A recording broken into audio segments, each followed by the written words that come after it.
మా ఊరు శనిగరం కోహడా మండల్ సిద్దిపేట జిల్లాలో ఉంటుంది.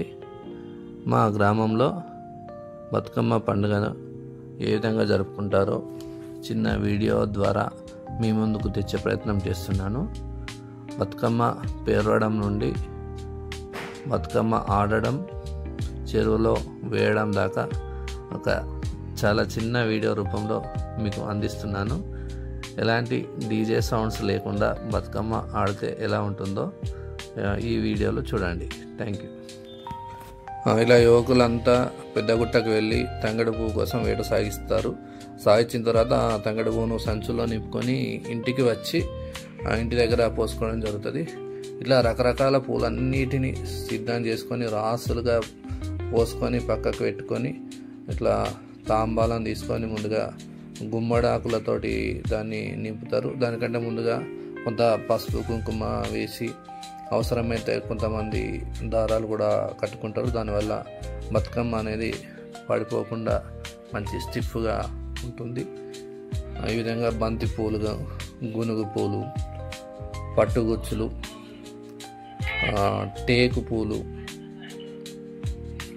రకరకాల పూలతోటి మనం బతుకమ్మను తయారు చేసుకోవచ్చు.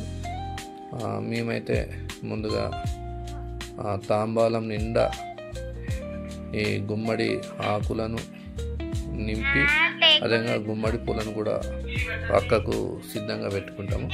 ఆ గుమ్మడి పూలతోనే గౌరమ్మ తయారు చేసుకుంటారు. అదేవిధంగా పసుపు గౌరమ్మను కూడా చివరికి వేసుకోవడం జరుగుతుంది.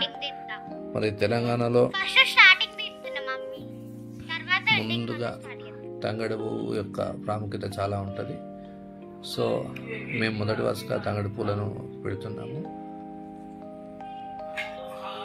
వేరే పువ్వులను కూడా పెట్టుకోవచ్చు, కానీ తంగడి పూలను పెట్టినప్పుడు వచ్చినంతటువంటి అట్రాక్షన్ వేరే పూలతోటి రాదు అనేది నా నమ్మకం.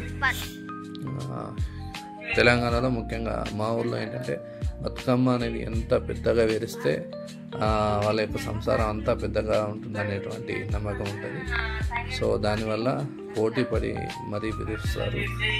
సో ఈ విధంగా తంగడి పూలను ఒక వరుస చుట్టూ పెట్టిన తర్వాత మరి ఆ మధ్య భాగంలో మనం తుంచి వేసినటువంటి ఆకులను దాని నిండా నింపుకోవాలి. దానివల్ల పూలు అనేటి బతుకమ్మ అనేది పడిపోకుండా బిర్రుగా ఉంటుంది, దాన్ని మనం స్టిఫ్గా ఉంటుందని చెప్పుకోవచ్చు.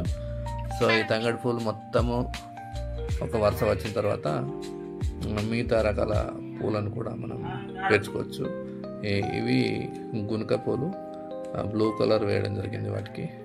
ఇవి పట్టుగుచ్చులు, బంతి పూలు, దీన్ని దవనం అంటాము.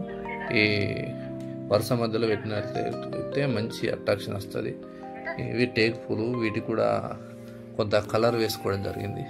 మరి బతుకమ్మ అంటేనే రంగురంగుల పూలతోటి ఉంటుంది. సో మనకు న్యాచురల్ కలర్స్ లేనప్పుడు కొంతమంది రంగులు కూడా వేసుకోవడం జరుగుతుంది వాటికి. ఇట్లా ఈ బతుకమ్మ మొదటి వరుస తంగడి పూలతో అయిన తర్వాత దాని నిండా తంగడి ఆకులు కానీ వేరే ఆకులు కానీ మొత్తం నింపి దాన్ని కొంత బలంగా తయారు చేసుకోవాలి. ఈ తంగడి పూలతోటి వివిధ రకాల పూలతోటి ఒకదాని తర్వాత ఒకటి పేర్చిన తర్వాత మన యొక్క బతుకమ్మ అనేది ఈ విధంగా తయారైంది. ఇప్పుడు పెడుతున్నటువంటి పూలను పోకబంతి పూలు అని అంటారు మన దగ్గర. చిన్నగా మంచి రంగులో ఉంటాయి. ఇప్పుడు పెట్టేది ఇది దవనం. ఈ దవనం ఆకులు కూడా బతుకమ్మ మంచి అట్రాక్షన్ కనబడడానికి పెరగడం జరుగుతుంది. మరి పెద్దగా విరిస్తే పెద్దగా సంవత్సరం ఉంటుందని దాన్ని మోయలేం కదా, అందుకే నేను ఎంత మోయాలనో అంతే తయారు చేసుకోవడం జరిగింది. ఈ పెద్ద బతుకమ్మతో పాటు చిన్న బతుకమ్మను కూడా తయారు చేసి ముందుగా ఇట్లా ఇంటి ముందట ఇంట్లో వాళ్ళు ఆడిన తర్వాత దాన్ని వీధిలో ఒక దగ్గర అందరూ కలిసి పెట్టి ఈ విధంగా ఆడడం జరుగుతుంది. చాలా పెద్దగా చాలా అందంగా ఉన్నాయి చూడండి.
బతుకమ్మ ఆట అయిపోయిన తర్వాత రాత్రి అందరూ బతుకమ్మలు తీసుకొని చెరువు దగ్గరికి వెళ్తాము. అక్కడ కూడా ఆడిన తర్వాత చెరువులో వేస్తాము.